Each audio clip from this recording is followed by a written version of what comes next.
Yeah, the reason I felt to call our group Shadow Dancers, our segment of brothers in this journey, was I believe we're all dancing with a shadow, whether we know it or not.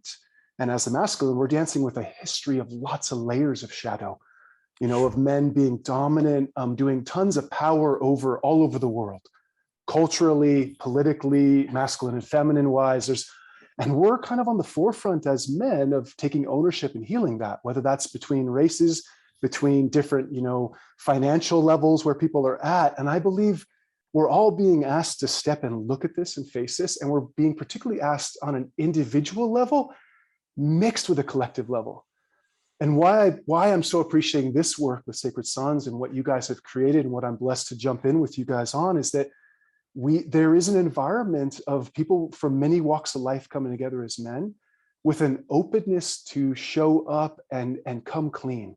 Like, I'm willing to see you with fresh eyes. I'm willing to meet you wherever you're coming from, or whether that's Atlanta or Texas or Europe.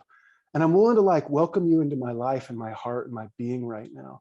And that medicine is so real. And then at the same time, men being willing to humble their heads a little bit and step out of whatever leader role they are in their life, in their world, where they're coming from, and to enter a group environment and trust the leaders and trust the container and trust this opportunity that's going to stretch them, and be willing to not be the leader, not be in their ego, not be in that realm, but actually join a collective movement of men doing their work together in a powerful way. To me, that's the Shadow Dancers, is that we're showing up and we're so willing to come in as a humble man, even though we may have tons of gifts and skills and all the things we come with, and to use the group experience as a place for us to sharpen our swords for, as you say so brilliantly, iron sharpens iron and man sharpens man. And this environment has given us a really powerful opportunity to reflect each other's shadows, to reflect each other's gold, to reflect each other's light. And a lot of men want to kind of unconsciously keep reaching to the light, to the light, to the light.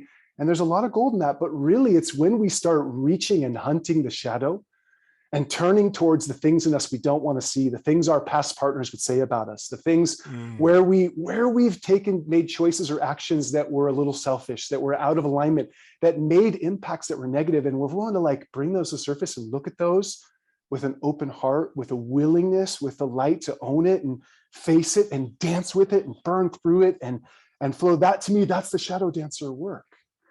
And in that, it has many layers. It has the layers of within each of us, we've got a man, we've got a boy, we may even have a teenage self that's still trying to find its place with authority in our world. And then we've got this golden essential self that's plugged into spirit, to our ancestors, to the light. And to me, the Shadow Dancer is, how do we stay aligned with that, but look at and love and work with any lesser evolved aspects of ourselves in a group where we're willing to be seen and loved in that and accept it, and basically maybe make peace in a more powerful way. Okay, I got it. But for the layman, for the everyman, for the guy who's out there why the fuck should I do that? Why do I want to look at that stuff? If we were to really break it down, it's kind of like the why of this work. But what would you say to that guy? Well, why do I want to do that? I would say that, anything that keeps repeating in your life where you feel unfulfilled, you feel called out by a partner, you're feeling like you're hitting your walls, that means there's something you may not be looking at or facing.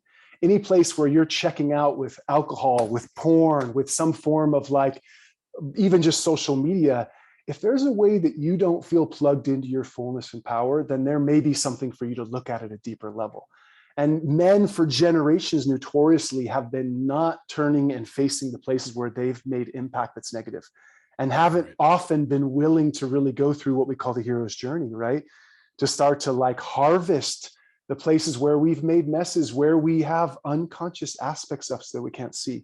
And maybe my words are still a little bit on the spiritual level. The truth is, if you're suffering, there's something for you to look at. If you're hitting walls in your life and you're complaining about the politics or the things that you don't feel empowered to have impact, then there's something for you to look at.